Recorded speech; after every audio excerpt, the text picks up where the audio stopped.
What is going on, guys? Welcome back to the Daddy Jeep Garage. It has been a really long time since we've done any work inside the toy hauler, but as you can see in this video, we're getting some things done. Getting the wall boards up on the inside, getting some cabinets built, and building that cool little heater.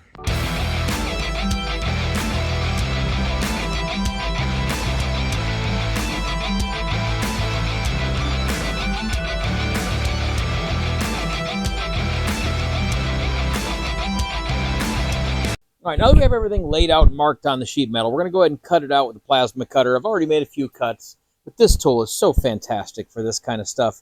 Just make short work of everything.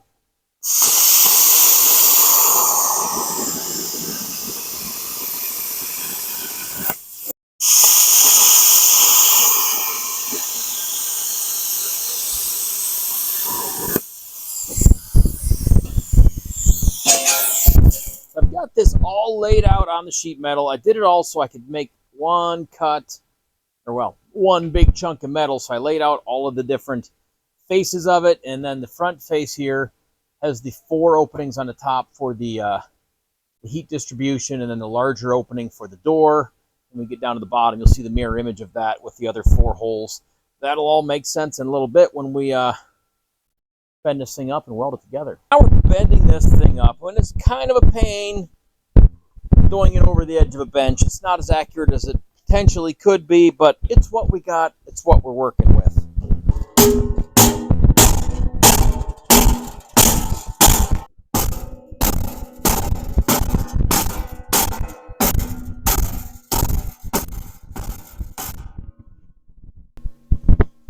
And I'm using a dead blow, so I'm not denting the crap out of this material. The dead blow is keeping it relatively smooth here. So after a whole bunch of hammering, we have almost a box. I can bend that into shape the rest of the way, weld it up, and then worry about tightening up these corners. And then I have to figure out how I'm getting the sides bent in. All right, so now that we've got this bent up, got it tacked together, I'm going to go ahead and weld this back seam, so then we can worry about how we're going to get these sides bent up. So I got the edges folded in. Now we just need to get all of these seams welded up. So we just got the old Eastwood welder fired up, and we're just going to run a nice bead along there.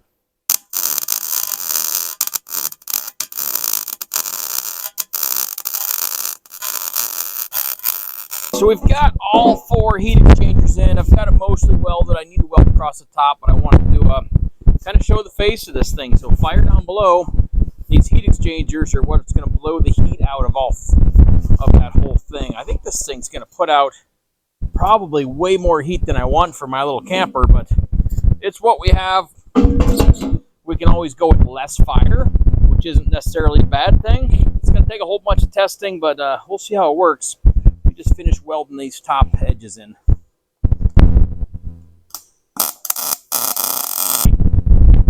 That should do it for welding the front edge of the heat exchangers. I want to grind these all nice and smooth. I got a whole bunch of grinding to do. I got to grind all the edges.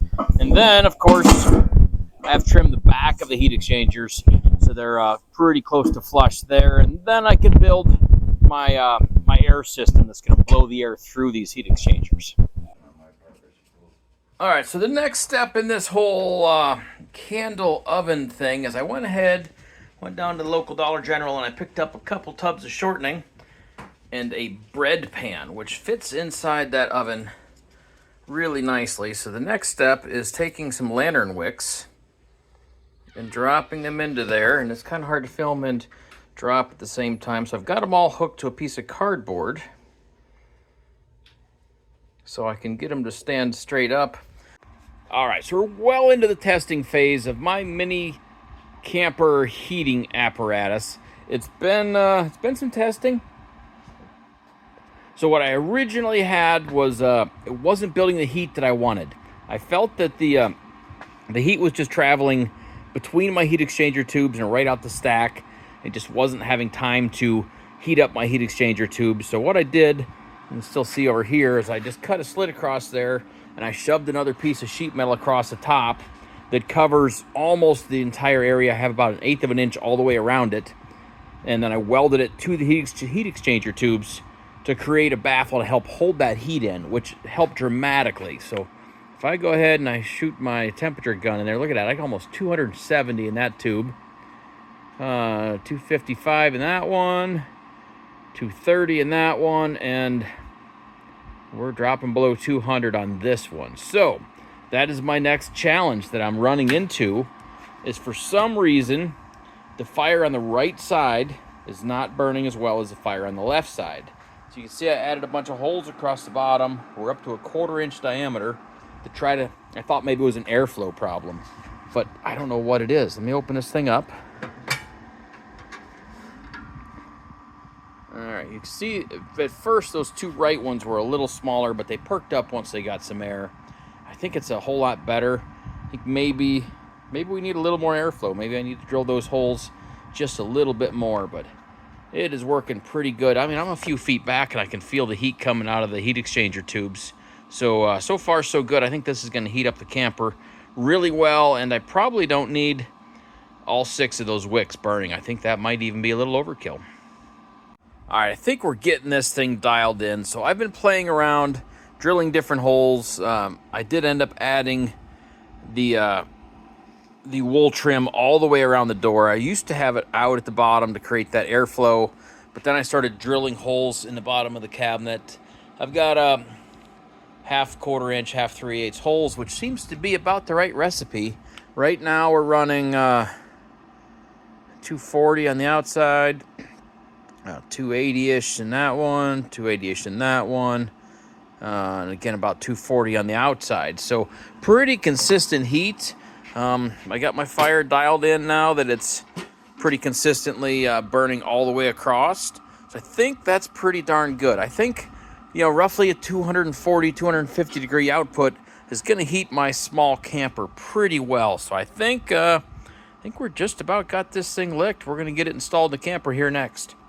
I'll give you a quick overview of my heater I've built. So this thing is a 16 gauge steel box with the 4 heat exchanger tubes up top, which are powered from underneath by a computer fan that runs up through the back, through this ductwork that runs up and blows through the heat exchanger tubes.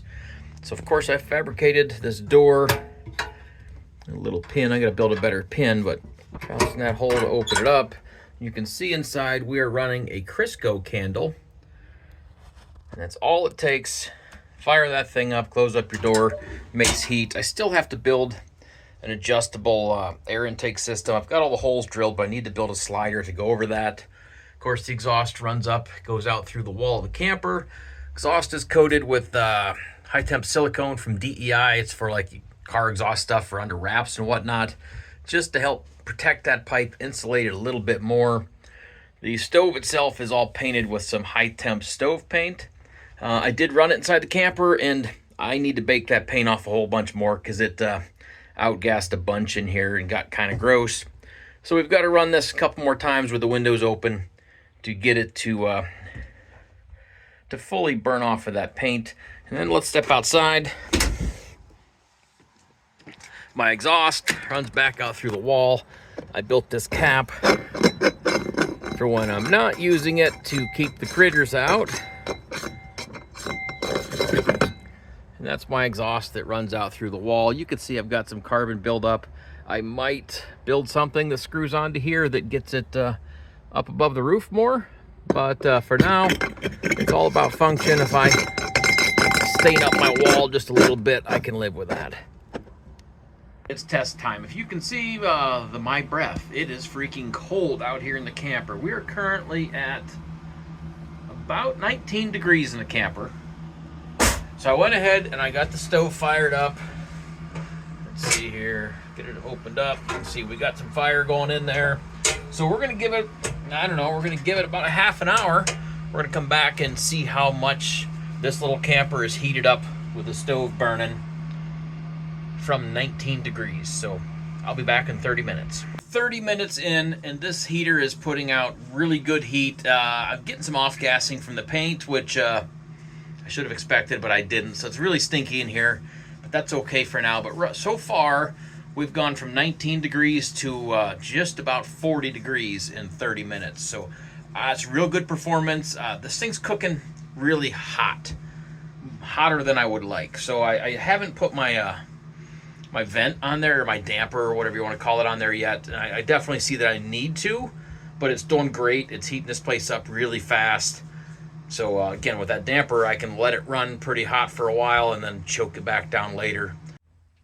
So of course, just like the exterior, just like anything else in this camper, every bit of Luan is glued in one manner or another, and then just filled with a ton of brad nails. So where most of my wallboard, where I'm gluing to both foam and wood, I'm using that PL300. Anything that's wood to wood, I'm just using regular rolled up Titebond 3 wood glue.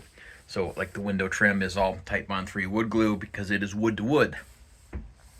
I mean, even the all of the filler strips, all this stuff is all glued and then brad nailed.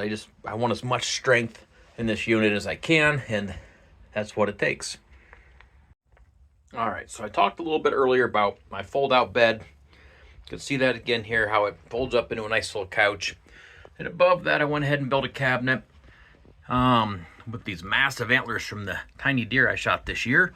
But it does the job. You know, currently I have some bedding shoved up into there, because when it's not in sleep mode, I need a place to put the pillows. So that might be all that goes up there. I don't know.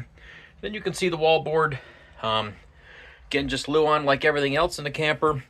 But I actually, I ripped down my own trim using 2x4 and actually just threw it on the table saw, cut it down as I needed it for all of my trim. You can see on the radii here, I just cut 1.5 inch strips and glued and brad nailed them up individually.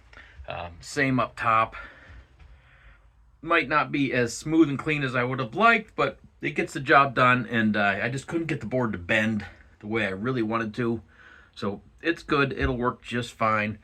And then for the window trim, more layers of Luan.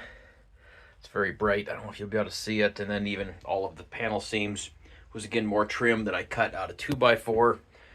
Then we get over here, let's see if I can get back far enough. I went ahead and built another cabinet in this corner. That tote is all of my cooking stuff. This first shelf will be suitcases, whatever else. More cooking stuff there. Then I can put another tote up on the top shelf. And the other added benefit of all of these cabinets and shelving is they really firmed up the camper. You can definitely feel the difference, maybe from the wallboard as well, but it's a lot more sturdy and stable now.